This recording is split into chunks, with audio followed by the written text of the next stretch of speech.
आज तक स्टोरीज के मुअज़्ज़ज़ नाज़रीन अस्सलाम वालेकुम। मुअज़्ज़ज़ नाज़रीन ग्राम, इससे पहले आप इस कहानी की 71 एक साथ सुन चुके हैं। अब किस्त 72 मुलाहिज़ा फरमाए। हो सकता है कि वो तुम्हारी कहानी मानने से इनकार ही कर दे, फिर ये मेरा इंतखाब होगा कि मैं क्या करती हूँ। वो पुरअज़्म लहजे में बोली, क्या तुम्हारी ये सोच बगावत के मुतरादिफ नहीं है? मैंने चुभते हुए लहजे में पूछा, तुम्हें जिस काम से रोका गया है उसी रास्ते पर चलने के लिए परतोल रही हो? सवालात नहीं। वह हाथ उठाकर सख्त लहजे में बोली, मैं सिर्फ ये जानना चाहती हूँ कि तुम मेरा साथ देने के लिए तैयार हो या नहीं, यानी मुझ ही को कुर्बानी का बकरा बनाना चाहती हो। मैं उनकी नजरों में हूँ। जिमी लाइट कभी बर्दाश्त नहीं करेगा कि मैं उसकी हदायत से इनहिराफ करके खुद लाइट्स कॉटेज के तवाफ करती पाई जाऊं, लेकिन तुम पिछले मामलात साफ हो जाने के बाद अपने लिए कोई राह निकाल सकोगे। पिछले मामलात? मैंने धीमे से कहा, तुमने तो अपने वफात के लिए मेरे गुनाहों को बख्श दिया है, लेकिन लाइट्स कॉटेज वाले मेरी लाई हुई बर्बादी को कभी फरामोश नहीं कर सकेंगे। मेरी मुआफी उनके ज़हनों में हमेशा चुभती रहेगी। ये देखना मेरा काम होगा। उसने पुरअतमाद लहजे में यकीन दिला, लेकिन सवाल यह पैदा होता है कि मैं तुम्हारे साथ ताउन क्यों करूंगा? बस इखलाकन। वो गहरी मुस्कुराहट के साथ बोली, मैंने सुना है कि मशरिक में इखलाक के बहुत आला मायार राइज है। जरूर राइज है, लेकिन मैंने जिस रोज मंशियात फरोशी में मुलव्वस होने का फैसला किया था, इखलाक को उसी दिन खैर बात कह दिया था।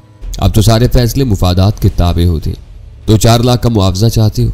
मिल जाए तो इनकार नहीं करूंगा, लेकिन महज पैसे के लिए मैं इतना बड़ा जुआ नहीं खेल सकता। तुमने जब यह बात मुझसे छेड़ी थी तो तुम्हारे जहन में वो असबाब भी रहे होंगे जिसकी बिना पर तुम्हें मेरे ताउन की उम्मीद थी। बस मैं उसी के बारे में तुम्हारी जुबान से तफसीलात सुनना चाहता हूँ। यही क्या कम है कि मैंने तुम्हें A2 के चुंगल से निजात दिलाई है। मैंने उसकी बात दरमियान से उड़ा दी। जो तुम्हारा सोचा समझा मंसूबा नहीं था। जब तुमने A2 को जहन्नुम वासिल किया तो मेरा और तुम्हारा सामना तक नहीं हुआ था। अपने उस इंतजामी फैसले को तुम एहसान के तौर पर मेरे सर पर नहीं थोप सकती। यह ख्याल दरअसल कल की पैदावार है। उसने हंसते हुए कहा, मैंने एडी को सोचे समझे मंसूबे के तहत रास्ते पर डाला था और उसी से ये काम निकालने का इरादा था, लेकिन वो कल मारा गया। अब सोचती हूँ तो कल का वाकया मुकद्दर साज नजर आता है। एडी वहशी की तरह ताकतवर और जंगजू जरूर था, लेकिन अकल से उसी कदर आरी भी था। इसलिए मैंने तुमको एतमाद में लेने का फैसला कर लिया था। यानी जो मेहरबानियां एडी पर थी, अब उनका हकदार मैं करार पाऊंगा। लेकिन यह बता दूं कि मैं अल्बर्ट की रकाबत नजरअंदाज न कर सकूंगा। अगर उसने कभी मेरी मौजूदगी में रेशा खत्मी होने की कोशिश की तो मैं उसका जबड़ा बखेर दूंगा। तुम उससे गलत समझ रहे हो। वो बेचारा तो बहुत बेजरर सा आशिक है। बस पास बैठकर थोड़ी देर बदकल्फाना अंदाज में बातें करता है और 4 दिन तक उसी तसव्वुर में मस्त रहता है। तुम्हारी कुर्बत वाकई इस कदर खुमार आवर है। मैंने एतराफ करते हुए कहा, लेकिन मैं इस दाम में नहीं आ सकूंगा। ताउन की बस एक ही सूरत हो सकती है कि मुझे भी कुछ आज़ादियां फराहम की जाएं। डिसिप्लिन को बरकरार रखते हुए जो कुछ मुमकिन होगा वह कर गुजरूंगी। वो बोतल संभाल कर दीवार गिर कैबिनेट की तरफ बढ़ते हुए बोली, शायद हम आज किसी नतीजे पर ना पहुंच सके।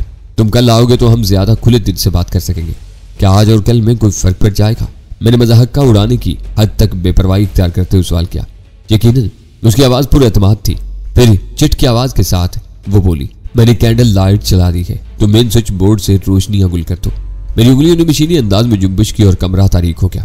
अब सिर्फ दीवार गिर कैबिनेट में एक ऐसी कैंडल लाइट रोशन थी जो उस अलमारी में सजी हुई बोतलों और गिलासों की भरपूर निशानदेही कर रही थी, लेकिन उससे आगे मजबूर और बेबस थी। फिर लाइट उसी कैबिनेट के सामने खड़ी 2 गिलासों की तैयारी में मसरूफ थी और उसके तेवर खासे होशरुबाद नजर आ रहे थे। वो अचानक ही हाँफता हुआ कार के सामने आ गया। अगर मैं पूरी कुव्वत से ब्रेक पैडल पर पाँव न रख देता तो उसका कार के पहियों तले कुचल कर अनजहानी हो जाना यकीनी था। वो डिफेंस हाउसिंग अथॉरिटी का ऐसा साफ सुथरा इलाका था कि उस पर बिला मुबालगा किसी अहम फौजी छावनी का गुमान होता था। अब ये बात और थी कि बेशतर फौजी अफसरान अपनी अराजी शहरी खरीदारों को सौंप कर कहीं और जा बसे थे। उस इनकलाबी तब्दीली में इलाके ने कुछ अजीब ही रंग रूप निकाला था। मकानों के अहातों में शहरी आदात और अतवार पूरी शिद्दत के साथ कार फरमा थी, लेकिन बाहर हर तरफ किसी छावनी, किसी मानूस वीरानी टेरा डाले हुई नजर आती थी। ये क्या हरकत थी? मैंने उस घूरते हुए उसीले लहजे में कहा, अगर जरा भी बेहतियाती सरजद होती तो इस वक्त तुम पहियों के नीचे आ चुके होते और मैं अफसोस के सिवा कुछ नहीं कर पाता। एक मोड़ पर मैं देर से पहुंचा और तुम्हारी गाड़ी निकल गई। वो दरवाजा खोलकर अंदर गिरते हुए चढ़े हुए सांसों के दरमियान बोला। फिर मैं मकानों के दरमियान से चाट कट इख्तियार करता हुआ यहाँ तक आया था। अगर इस बार भी ताखीर हो जाती तो न जाने टैक्सी की तलाश में कितनी दूर तक पैदल ही चलना पड़ता। मैंने इंजन गेयर में डालकर गाड़ी आगे बढ़ा दी। वापसी में बहुत देर होगी तुम्हें। कुछ देर तक अपने सांसों पर काबू पाने के बाद वो बोला, मैं तो समझ रहा था कि अब शायद ही तुम्हारी वापसी हो सके। सुबह का उजाला फैलने के बाद किसी कार्रवाई के इम्कानात पर गौर कर रहा था। अच्छा ही हुआ कि सुबह के इंतजार में रुके रहे। दरअसल शुगर को इनसे मुज़ाकरात जरा तूल इख्तियार कर गए थे। मुज़ाकरात या मुलाकात? वो मानी खेज लहजे में बोला। जो दिल चाहे कह लो, मैंने हंसते हुए कहा, लेकिन गजाला के सामने जरा मोहतात ही रहना। इन मामलात में बहुत हिसास है। बहुत खुश नजर आ रहे हो। मालूम होता है कि आज पुराने ताल्लुकात की दिल खोर कर तजदीद हुई है। हाँ, आज पिछला सारा हिसाब बराबर हो गया और फिलहाल मुझे गजाला की तलाश का काम सौंपा गया है। गजाला की तलाश? सुल्तान शाह ने हैरत से कहा। हाँ, बरह रास्त नाकाम होने के बाद उसने बिलवास्ता वार किया है, लेकिन मैंने ये जाहिर नहीं होने दिया कि गजाला और उसके मतलूबा लड़की एक ही शख्सियत के दो रुख है। यानी ये मामला अभी तक जिंदा है। वो तुम्हें भी घेरना चाह रही थी। ये कहते हुए मैंने इख्तिसार के साथ उसे पूरी गुफ्तगू से आगाह कर दिया। इसका मतलब ये हुआ कि अब मुझे भी मोहतात रहना होगा। मोहतात नहीं, बल्कि तुम कुछ दिनों के लिए रुपोशी इख्तियार कर लो। इस दौरान दाढ़ी मूछें बढ़ाकर तुम अपने हुलिये में नुमाया तब्दीली ला सकोगे। मेरे लिए फिलहाल रावी ऐश ही ऐश लिखता है कि शुगर क्वीन तंजीम के मुफादात के खिलाफ मुझसे एक समझौता कर रही है। इस बारे में तरीकाकार कल तय हो जाएगा। उसके इस्तफसार पर मैंने विरालाइट की कहानी छेड़ दी। हैर से मुंह खोले वो मेरे इंकशाफात सुनता रहा और जब मैं खामोश हुआ तो वो बेख्तियार बोल पड़ा। तुम जहां जाते हो कोई ना कोई कमजोरी निकाल ही लेते हो। अगर वो दुरुस्त कह रही है तो उसके ताउन से तुम्हें नाकाबिल तसव्वुर आसानियां मिल सकेगी। वो तबसरे करता रहा और सफर जारी रहा। घर पर सन्नाटा तारी था, लेकिन गाड़ी रुकते ही बरामदे में गजाला नजर आई। बेख्तियार में निगाहें रस्ट वाज पर चली गई थी। घड़ी सुबह के 3:30 बजा रही थी। मैं तो वीरा की ख्वाबगाह में मैनोशी के दरमियान ही अपनी आतशी शिकम सर्द कर चुका था, लेकिन सुल्तान शाह भूखा था। उसे खाना देकर गजाला मेरे साथ गुफ्तगू में मसरूफ होगी और मैंने अपनी और वीरा की मुलाकात की नौयत के अलावा सारे वाकयात बिला कम औकात उससे सुना दिए, जिस पर उसने किसी तशवीश का इजहार किए बगैर मुस्कुराकर मुझे मुबारकबाद दी थी कि आखिरकार मुझे भी उसकी तलाश की मुहिम में शरीक कर लिया गया था। जिमिलाइट के बारे में शुगर क्वीन की कहानी पर वो एतबार नहीं कर सकी थी, क्योंकि वो एन मौका पर वीरा के चेहरे के हकीकी तासरात नहीं देख सकी थी। उसकी राय थी कि वीरा की वो कहानी मनगढ़ंत थी और उस तरह वो अंदाजा लगाना चाह रही थी कि मैं तंजीम के साथ किस हद तक मुखलिस रहने का इरादा रखता था। उस मुबाहिसे से निपट कर 4:30 बजे हम अपने कमरों की तरफ हो लिए। सुल्तान शाह ने अपना वक्त वाकई बेआरामी में गुजारा था, इसलिए बुरी तरह थका हुआ था। वो तो बिस्तर पर दराज होती गहरी नींद सो गया, लेकिन मैं देर तक सिगरेटें फूंकता गुजरते हुए वाकयात का तजिया करता रहा और आखिरकार मेरी भी आंख लग गई। जब घर में एक कोहराम सा बर्पा हुआ तो मैंने हड़बड़ा कर बिस्तर छोड़ दिया। कमरे से निकला तो हर एक हरासा और दम बखुद था। कर्नल के चेहरे पर जर्दी फैली हुई थी और परसों का बीमार नजर आ रहा था। क्या हुआ? ये सबके चेहरे लटके हुए क्यों हैं? गजाला कहाँ है? मैंने उन सब के चेहरों पर नजरें दौड़ाते हुए वहशत से लहजे में सवाल किया। हम लुट के बैठे, कर्नल रोहानसी आवाज में कहा। गजाला घर से गायब है।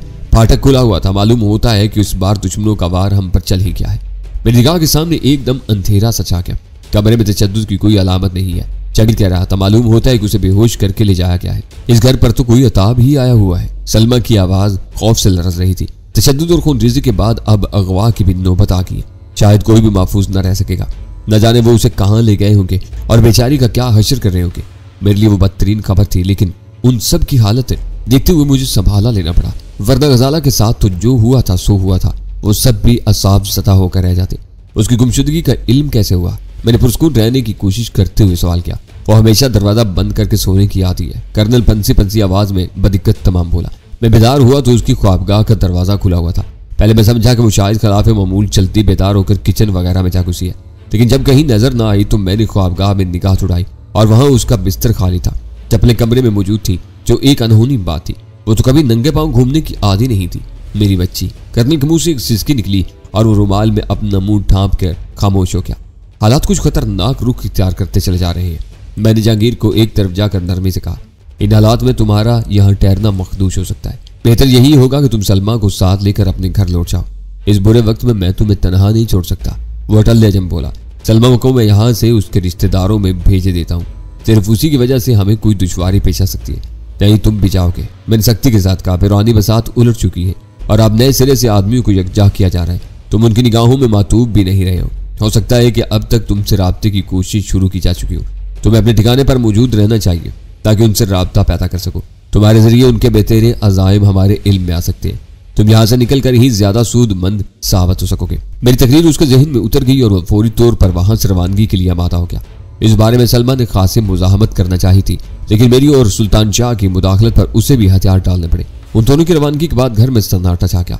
कर्नल ड्राइंग रूम में बैठा मुसलसल रोए जा रहा था और सुल्तान शाह यूं उदास था जैसे उसकी कोई कीमती मता लुट गई हो। शम्मा उन तमाम हंगामों से लाताल्लुक कुकीन के नशे में डूब कर गहरी नींद सोई हुई थी।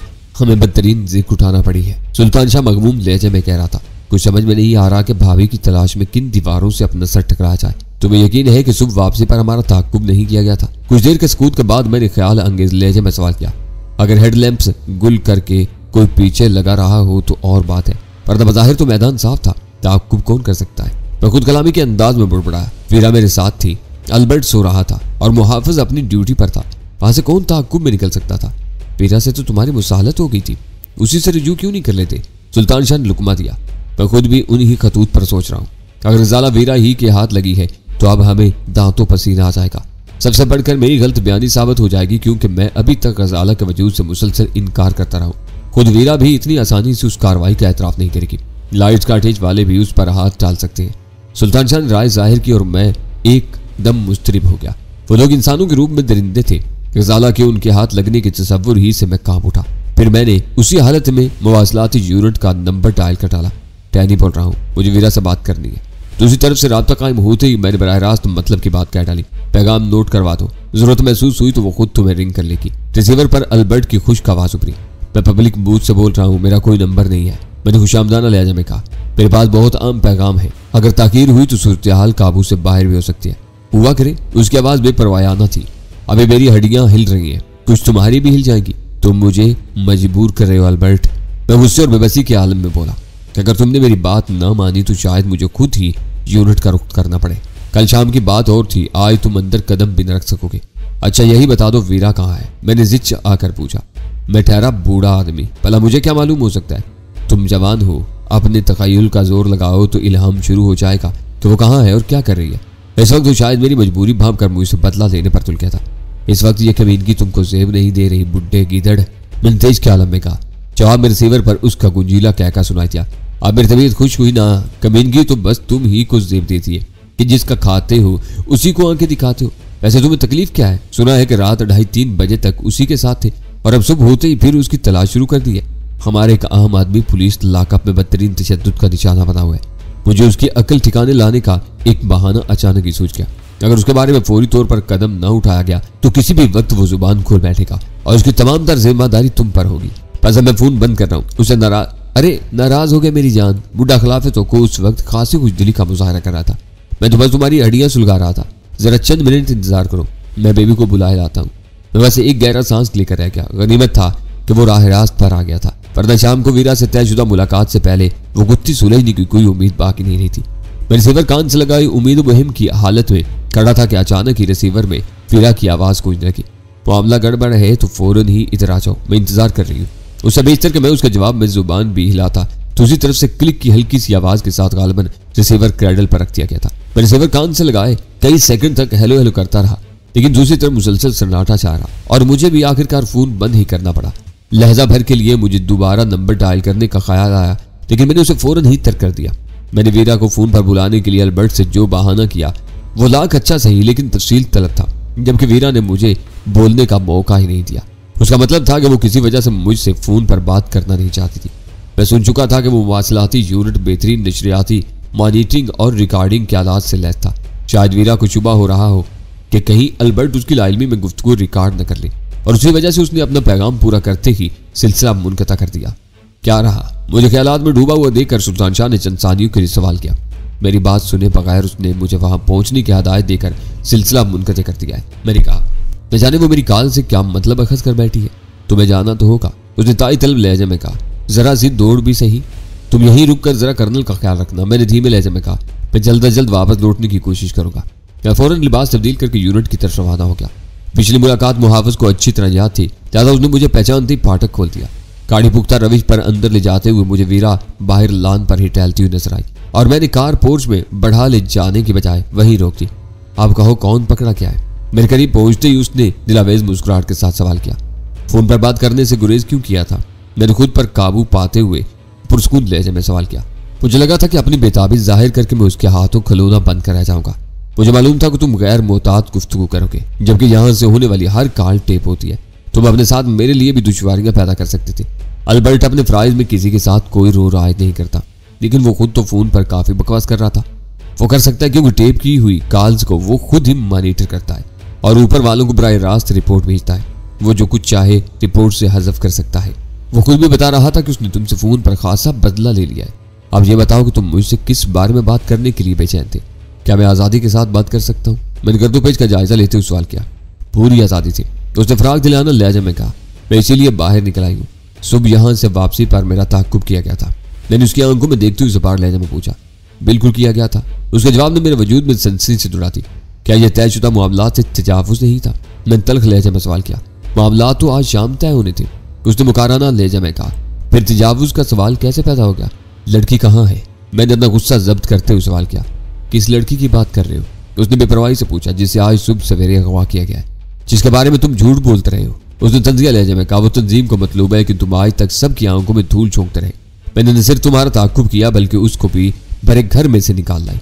तो तुमने खुद अगवा किया उसे? उस इंकिशाफ पर मैं शस्तर रह गया था। किसी और से मदद ली होती तो अब तक लाइट्स काटेज के किसी अकूबत कदे में अपनी जिंदगी के बदतरीन लम्हात गुजार रही होती। कहाँ है वो? मेरी तहवील में है, वो पुरगुरूर लहजे में बोली। दरअसल तुमने खुद ही मुझे उस कार्रवाई पर उकसाया था।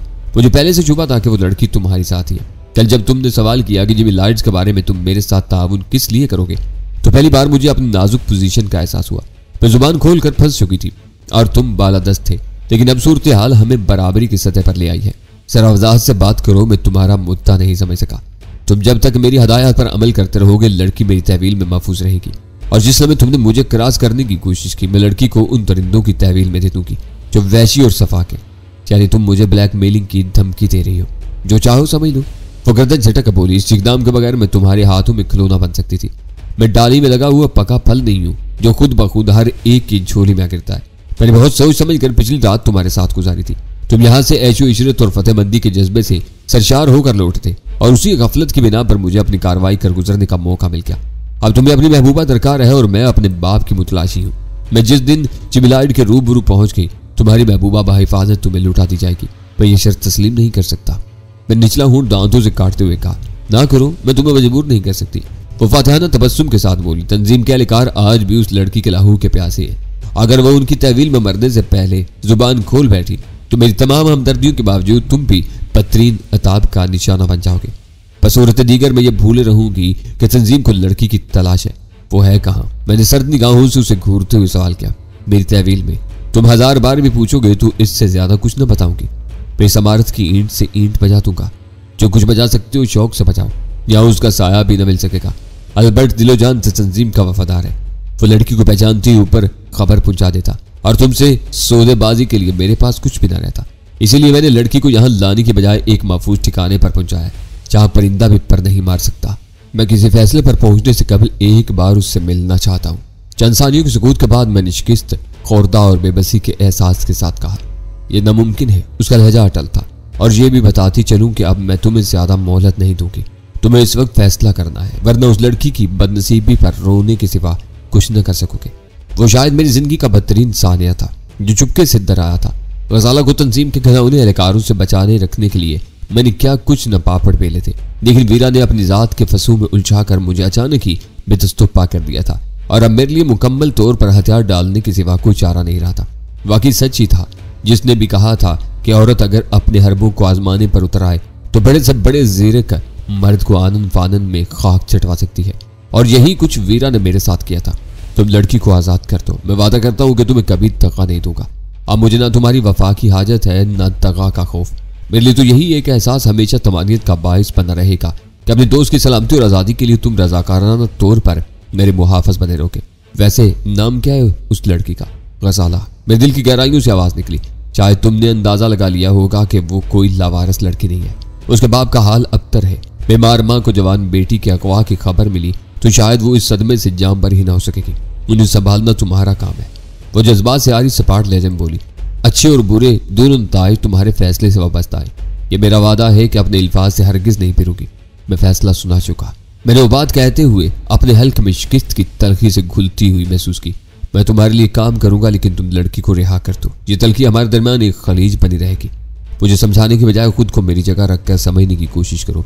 ये भी जहन में रखो कि मेरी मुहिम इस मुल्क की सरहद में महदूद नहीं रहेगी।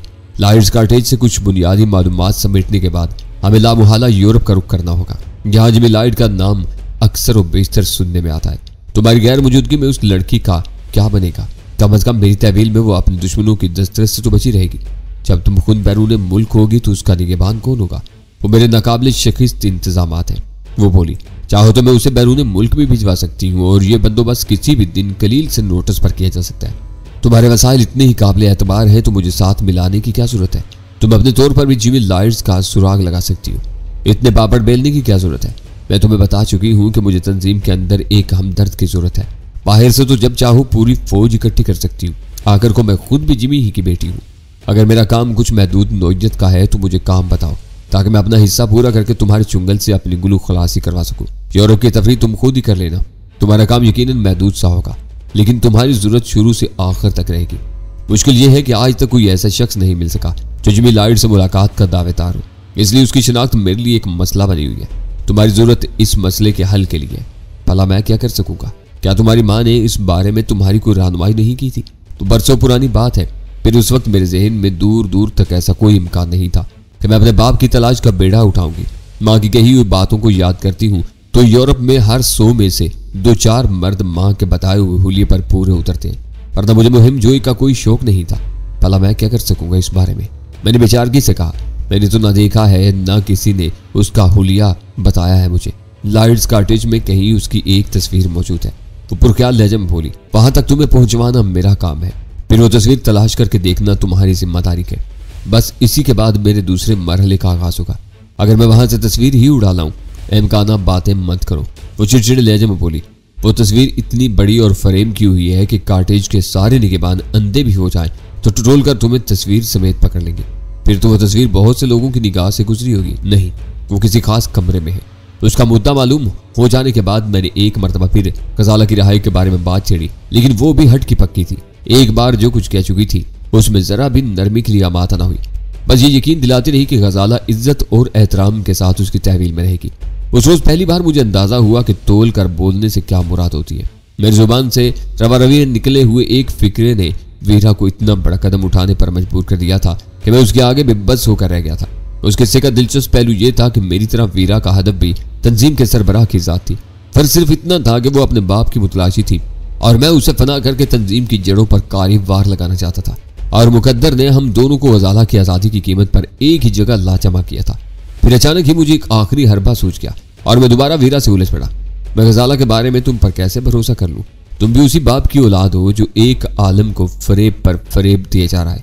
मुझे धंधे से लगाकर तुम तंजीम में और बेहतर मकाम हासिल करने के लिए गजाला को उनके हवाले कर सकती हो। मुझे उसके बारे में तिफल तसल्लियां देती रहोगी और ऐन वक्त पर मालूम होगा कि मेरे लिए तो कुछ भी बाकी नहीं रहा है। मैं कह चुकी हूं कि तुम्हें मेरी जुबान पर एतबार करना होगा। वो सख्त लहजे में बोली, हो सकता है कि तुम्हारे बेहतर रवैये और अच्छी कारकर्दगी की बिना पर कुछ अरसे बाद मैं उससे तुम्हारी मुलाकात करवा दूं, लेकिन ये कोई वादा नहीं है बल्कि सरासर मेरा इस्तेहकाक और फैसला होगा। तुम भी कोई माफूकुल फितरत हस्ती तो नहीं हो। वार खाली देखकर मैंने पैंतरा बदला। हो सकता है कि तुम्हारी किसी गफलत या उन लोगों की मकारी की वजह से गजाला उनके हत्थे चढ़ जाए। इम्कानात पर बहस करोगे तो बहुत कुछ हो सकता है। तो उसने मेरी बात काटते हुए कहा, मेरी तहवील में कुदरती तौर पर उसकी मौत वाक़ हो सकती है। मुझे कोई मोहलक हादसा पेश आ सकता है। सभी कुछ हो सकता है। मैं तो सिर्फ ये बात तुम्हारे ज़हन नशीन करवाना चाह रही हूँ कि मैं पूरी नेक नीयती और खलूस के साथ उसकी हिफाजत की कोशिश करूंगी। और नीयत के बारे में तुम्हें मेरे अल्फाज पर भरोसा करना होगा। लगे हाथों तुम्हें यह भी बताते चलूं कि तंजीम के जिन बड़ों में मेरा शुमार होता है वो सरबराह के बाद सबसे ज्यादा ताकतवर और बाइख्तियार तसव्वुर किए जाते हैं। लिहाजा मेरे लिए किसी बुलंदतर मनसब के आरजू कोई वजूद नहीं रखती, लेकिन मैं महसूस करती हूँ कि मेरा बाप मेरे सामने आए बगैर इस अंदाज में मेरी तरबियत करता रहा है कि मैं बड़ी से बड़ी जिम्मेदारियां संभाल सकूं। हो सकता है कि उसके पसे पूछते मेरे बाप की यह ख्वाहिश कार फरमा रही हो कि उसके बाद तंजीम का इक्तदार मुरूसी तौर पर मेरी तरफ मुंतकिल हो सके। इसलिए अंदेशा बेबुनियाद है कि मैं गजाला के बारे में किसी से कोई सौदेबाजी कर बैठूंगी। फिर अब मेरे लिए क्या हुक्म है? मेरे तुर्किश के सारे तीर खाली हो चुके थे।